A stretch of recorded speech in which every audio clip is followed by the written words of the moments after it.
Hakim-Hakim 1.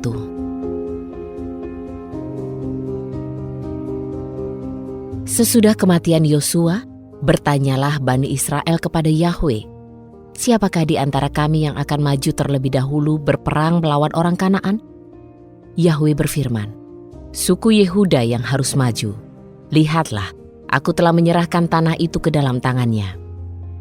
Berkatalah Yehuda kepada Simeon, "Majulah bersamaku ke bagian undianku, dan kita akan berperang melawan orang Kanaan. Demikian juga aku akan pergi bersamamu ke bagian yang diundikan kepadamu." Dan Simeon pun pergi bersamanya. Kemudian majulah suku Yehuda, dan Yahwe menyerahkan orang Kanaan dan orang Feris ke dalam tangan mereka, dan mereka memukul kalah orang Kanaan di Bezek 10.000 orang banyaknya. Mereka juga menemui Adoni Bezek, lalu memeranginya, dan mereka memukul kalah orang Kanaan dan orang Feris di Bezek. Namun Adoni Bezek melarikan diri, kemudian mereka mengejarnya serta menangkapnya, lalu memotong ibu jari tangan dan kakinya. Lalu Adoni Bezek berkata, "Dahulu ada 70 raja dengan ibu jari tangan dan ibu jari kaki terpotong dikumpulkan di bawah mejaku itu. Seperti yang telah aku lakukan, demikianlah Elohim telah membalas kepadaku." Dan mereka membawanya ke Yerusalem, lalu ia mati di sana. Kemudian kaum Yehuda berperang melawan Yerusalem, merebutnya dan memukulnya dengan mata pedang, lalu membakar kota itu dengan api. Sesudah itu, kaum Yehuda maju memerangi orang Kanaan yang mendiami pegunungan Negeb dan kaki-kaki bukit. Lalu suku Yehuda pergi menyerang orang Kanaan yang tinggal di Hebron. Nama Hebron dahulu adalah Kiryat Arba. Mereka membunuh Sesai, Ahiman, dan Talmai. Dari sana mereka pergi menyerang penduduk Debir. Nama Debir dahulu adalah kota Kiryat Sefer. Berkatalah Kaleb, "Siapa saja yang mengalahkan kota Kiryat Sefer dan menawannya, aku akan memberikan putriku Aksa menjadi istrinya." Dan Otniel, anak Kenas, saudara Kaleb yang lebih muda, merebut kota itu. Lalu Kaleb memberikan putrinya Aksa untuk menjadi istrinya. Ketika ia datang, ia membujuk suaminya untuk meminta dari ayahnya sebidang ladang. Maka ia turun dari keledainya, dan Kaleb berkata kepadanya, "Apa yang kamu inginkan?"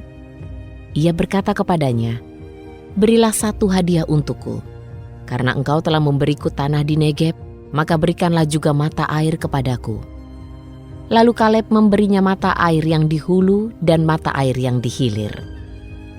Keturunan Keni, ayah mertua Musa, telah meninggalkan kota pohon kurma bersama kaum Yehuda ke padang belantara Yehuda yang terletak di sebelah selatan Arad, dan mereka pergi menetap di antara penduduk itu.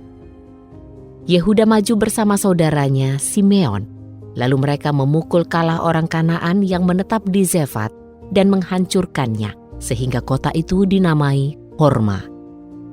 Kemudian Yehuda menguasai Gaza dan daerahnya, Askelon dan daerahnya, serta Ekron dan daerahnya.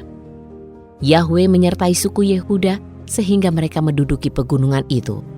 Tetapi mereka tidak dapat menghalau penduduk yang di lembah karena mereka mempunyai kereta-kereta perang dari besi.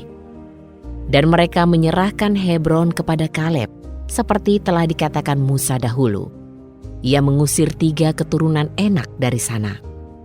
Namun, keturunan Benyamin tidak mengusir orang Yebus yang tinggal di Yerusalem, sehingga orang Yebus itu masih hidup bersama-sama dengan keturunan Benyamin di Yerusalem hingga kini. Keluarga Yusuf juga maju. Mereka menyerang Betel dan Yahwe menyertai mereka. Lalu keluarga Yusuf mengirim orang untuk mengintai sekitar Betel.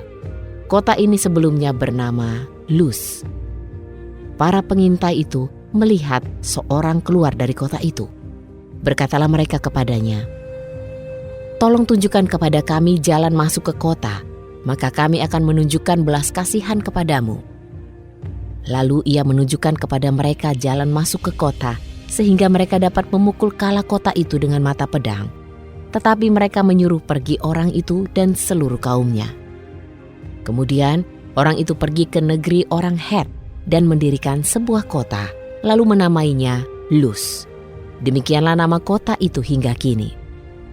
Suku Manasye belum menghalau penduduk Bet-Sean dan kota-kotanya, penduduk Taanak dan kota-kotanya, penduduk Dor dan kota-kotanya, penduduk Yibleam dan kota-kotanya, serta penduduk Megido dan kota-kotanya, karena orang Kanaan berkeras untuk tinggal di negeri itu. Setelah orang Israel menjadi kuat, mereka memaksa orang Kanaan membayar upeti, tetapi tidak menghalaunya sama sekali. Dan suku Efraim pun tidak menghalau orang-orang Kanaan yang tinggal di Gezer, sehingga orang-orang Kanaan itu tetap tinggal di Gezer bersama-sama dengan mereka. Suku Zebulon tidak menghalau penduduk Kitron dan penduduk Nahalol, sehingga orang Kanaan tetap tinggal di tengah-tengah mereka dan menjadi pembayar upeti. Suku Asher tidak mengusir penduduk Akoh dan penduduk Sidon dan Ahlab dan Akzib dan Helba dan Afek dan Rehob, sehingga orang Asher tinggal di antara orang Kanaan penduduk negeri itu, karena orang Kanaan itu tidak dihalaunya pergi. Suku Naftali tidak menghalau penduduk Bet-Semes dan penduduk Bet-Anat, sehingga mereka tinggal di tengah-tengah orang Kanaan penduduk negeri itu. Namun penduduk Bet-Semes dan Bet-Anat menjadi pembayar upeti kepada mereka. Orang Amori mendesak keturunan Dan ke daerah bukit dan tidak memperbolehkan mereka turun ke lembah. Orang Amori berkeras untuk tinggal di Har Heres, di Ayalon, dan di Sa'albim, walaupun kaum keturunan Yusuf menekan mereka dan menjadikannya pembayar upeti. Daerah orang Amori itu mulai dari pendakian Akrabim, dari Batu Karang, dan terus ke atas.